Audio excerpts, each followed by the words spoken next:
Hey, it's Sam here, and in this video I'm going to review your resume and make some suggestions to improve the overall content but also structure of the resume. For anyone looking at this externally, this is a real resume, but I've actually redacted the personal contact information of the individual. So to jump right into the resume review, what I like about the resume is that it follows a chronological order and it's pretty clean, simple and tidy for the most part. And I always opt for simple, clean and tidy when it comes to the resume. I do think it could do with a bit more of a structural upgrade in terms of formatting and also just a layer of polish, but it won't take much to tweak this resume.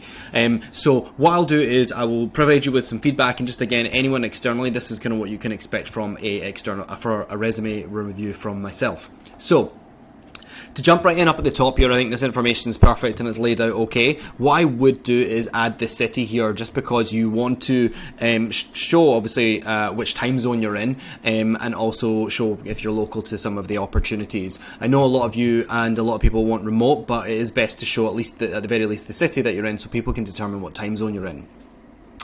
So for the professional overview, I do think it's pretty decent. What I would recommend though is actually either keeping this one, because it's actually quite specific, I quite like it, change the font size so it's in alignment. There's just a lot going on there and it just visually just kind of throws off the page a little bit. But what I would recommend here is either keeping the professional overview and adding a career accomplishment section, or actually just replacing it with a career accomplishment section. This is definitely suited for the LinkedIn profile, the about section, but it's actually in terms of an overview, it's short, it's succinct, and that's why I'm saying like keep it if you like, but I would definitely add a career accomplishment section. Adding a career accomplishment section lets you bring some of your career highlights to the top of the resume page, and that's kind of like prime real estate when it comes to the resume. So what I would do is maybe like 3 bullet points of some of your biggest wins, but tweak these career accomplishments to the role that you're applying for. And I will show you an example using my resume in a moment when we have a look at mine. Actually, we'll just do that right now. So what I mean by career accomplishment section, this is my exact resume and an example of what a finished product of mine when it comes to working with a client. But what I've got here is, rather than a profile that tells me that I'm a recruitment professional, which most people can glean from my resume, instead what I've done is I've pulled some of my top accomplishments from my profile and put them front and center.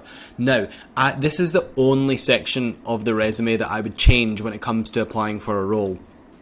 And you can use this section quite strategically, because for example, if I was applying for a clinical recruitment position, then I'm going to lead with my clinical recruitment experience and put one of my biggest wins there. But if I wanted to apply for, say, a recruitment agency and work externally that did executive search, then I might pull out some of my executive search accomplishments and put them front and center. So this is why I like using a career accomplishment section, because it represents a small but targeted area that you can align with the job description or the industry that you're applying to, but also it represents a very small section that you need to tweak. Rather than change your whole resume or have multiple resumes, just have one resume but only change the bullets as needed. So that's why I recommend that for your profile here, is just having one where you can highlight different experience for different roles that you express interest in. Okay, moving to the professional experience section, I quite like this. What I would recommend is having first and foremost, add the months of the time that you were at the role, partly because you're going to get asked anyway. It's quite likely someone will say like, when did you start, when did you finish? And it's best not to try and hide that information. If you want to do it for roles that are over 10 years ago, that makes sense, because you might not remember the exact month, but it's also less relevant. But I would recommend adding the months here. The other thing that I would do is add a company summary. There's a few reasons for this. Everyone knows who JP Morgan Chase is, but I think there's an opportunity to sell the scope of the organization or show the scope of the organization, but also add some kind of formatting to your profile. So I would recommend adding a company summary, and I'll show you kind of what that does with an example resume that I prepared for you, just to show you what the difference could look like when it comes to structure, career accomplishments. But it's based on the exact profile that I used for my resume, or at least the exact same template. But have a look at this, what I've done here in the JP Morgan Chase section.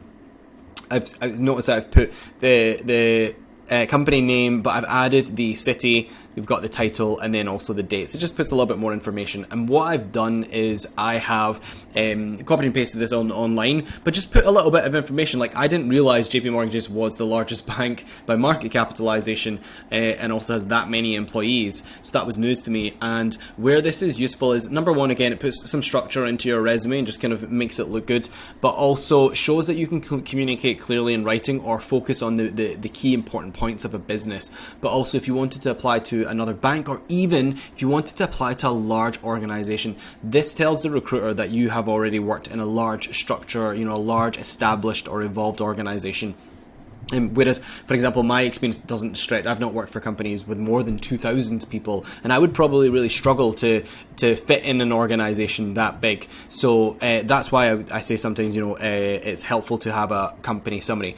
When you do have a large established organization that you've worked for and everyone kind of knows them, then it's helpful to say, look, this is overall, a little bit about the size and scope of JP Morgan Chase, but get a little bit specific and say, I know you support the executive decision which oversaw M&A, and what I would do if we worked together on a resume is get even more specific in the bullets. So I'm actually gonna, some of you've got some good stuff here, but I would double down on being more specific. So examples would be, saying something like providing executive assistance to 9 leaders, including the senior vice president who oversaw M&A for large enterprises and deals in excess of 100 million, or whatever that may be. Maybe it's small to medium businesses, maybe it's the agriculture industry, whatever you can do to be a bit more specific about your experience to show that you can communicate clearly in writing. Moving back to kind of feedback on this profile here, what I would like to see is also list some of the titles just to show this seniority I just showed you previously, but also really, optimizing organizational efficiency and fostering a proactive collaborative environment is very buzzwordy. It's very vague. It doesn't actually give any specifics, and I can copy and paste that into most people's profiles. I can copy and paste that into mine. Say, I'm a recruiter who optimizes organizational efficiency, fostering a proactive, etc., etc. So get specific. An example would be, if you manage the 9 inboxes, or, across time zones, did you have executives in different time zones? And also, what do you think the average number of calendar invites were that you managed? Someone that has worked as an executive assistant for a 50-person organization might manage 50 appointments per week. But if you do 3,000 or 3,000 per year, or whatever that may be, that's where you can really show your experience. So I would get really specific, and I would expect that from a senior exec assistant as well, to be able to really speak to those metrics. The other thing I also kind of alluded in the other resume, but like, what was the size of the executive assistant team, and did it span other areas? For example, was it M&A as well as legal, or etc.? So I would definitely try and show the breadth of your experience and the teams that you had to collaborate with. When it comes to events, definitely want to talk about the number of attendees, and also whether was it a kind of lead generation event, was it a client appreciation, or was it revenue focused, or fundraising? Fundraising, was it a fundraising event? So you can talk about the size and scope of the event, whether it was an evening, or running an event for 30 people is very different to having 500 guests and having to secure a hall and location and food, etc. All of those things play into it, so really get specific about some of the company events. When it comes to project management initiatives, I would recommend saying what ones, saying key deliverables and timely completion is a little bit vague, so I would definitely get a bit more specific on those. Also, expense processing seems like a basic task, but what softwares did you use, and also what was your accuracy rate, and also did you do it for all 9 people, and how many expenses? Someone that only travels once a year and goes out for 1 meal a year, there's very few expenses. But if we're talking volumes in the thousands of expenses, if you're doing thousands of expenses and you've got maintained a 100% accuracy, then you've got happy staff who are getting paid on time, but also having that skill set where you are on the ball when it comes to company finances, stressing that point, that's someone that I would want to hire, or at least want to interview. Again, some of these things seem maybe on the verge of pedantic, but that's actually what separates you when you have 10 executive assistants that are all solid, that have all worked for big banks. These are the details that stand out, is being able to speak really clearly and communicate clearly about that experience.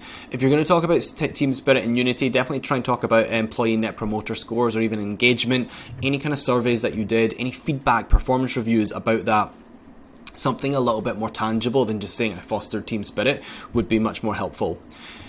Moving on to just another example, the office assistant at the district attorney's office. You know, everyone will know district attorney's office, but what again about the size and scope of that, and how many team members did you support? So I'd get really specific, but also consistent about that. You said you supported 9 people here, but you've not said how many people that you've supported here, I don't think. You've mentioned the titles, but definitely try and get a bit specific about that. But also, pardon me, just going back to a point here was, if you are managing projects or setting up large events, what's the size of your budget? Were you managing a 5-figure budget, like say $20,000, you had to plan an event? Some people don't have experience managing that level of a budget or any kind of budget experience whatsoever. So being able to say that is something else that you can bring to the table.